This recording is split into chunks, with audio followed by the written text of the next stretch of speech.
വിശുദ്ധ എബ്രായർക്ക് എഴുതിയ ലേഖനം 11-ാം അധ്യായം അതിൻ്റെ 25-26 വാക്യം. മിസ്രൈമിലെ നിക്ഷേപങ്ങളെക്കാൾ ക്രിസ്തുവിൻ്റെ നിന്ന വലിയ ധനമെന്ന് എണ്ണുകയും ചെയ്തു. വിശ്വാസത്താൽ അവൻ അദൃശ്യനായ ദൈവത്തെ കണ്ടതുപോലെ ഉറച്ചു നിൽക്കിയാൽ രാജാവിൻ്റെ കോപം ഭയപ്പെടാതെ മിസ്രൈം വിട്ട് പോന്നു. കർത്താവിൻ്റെ പരിശുദ്ധ നാമം വാഴ്ത്തപ്പെടുമാറാകട്ടെ. വളരെ സുപരിചിതമായി നമ്മൾ പലപ്പോഴും കേട്ടിട്ടുള്ളതാണ്.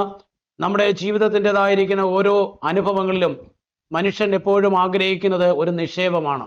ഇന്ന് ലോകത്തിൽ അനേകം ബാങ്ക് സേവ് ചെയ്യുന്നു, അതൊരു ലോകത്തിൻ്റെ നിക്ഷേപമായി കാണുന്നു. എന്നാൽ ഇവിടെ വചനം വായിക്കുന്നത് മിസ്രൈമിലെ നിക്ഷേപങ്ങളെക്കാൾ ക്രിസ്തുവിൻ്റെ നിന്ന വലിയ ധനമെന്ന് എണ്ണുന്നു.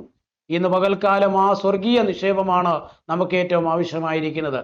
മോശയെക്കുറിച്ച് നമ്മൾ പഠിക്കുമ്പോൾ മോശ ഫറവോന്റെ കൊട്ടാരത്തിൽ ജനിച്ച് വളർന്നു, അല്ലെങ്കിൽ ഫറവോൻ്റെതായിരിക്കുന്ന പുത്രിയുടെ മകൻ എന്ന് വിളിക്കപ്പെടുന്ന നിരസിച്ചുകൊണ്ട് ക്രിസ്തുവിൻ്റെ നിന്ന വലിയ ധനമായി എണ്ണുവാനായിട്ടിടയായി.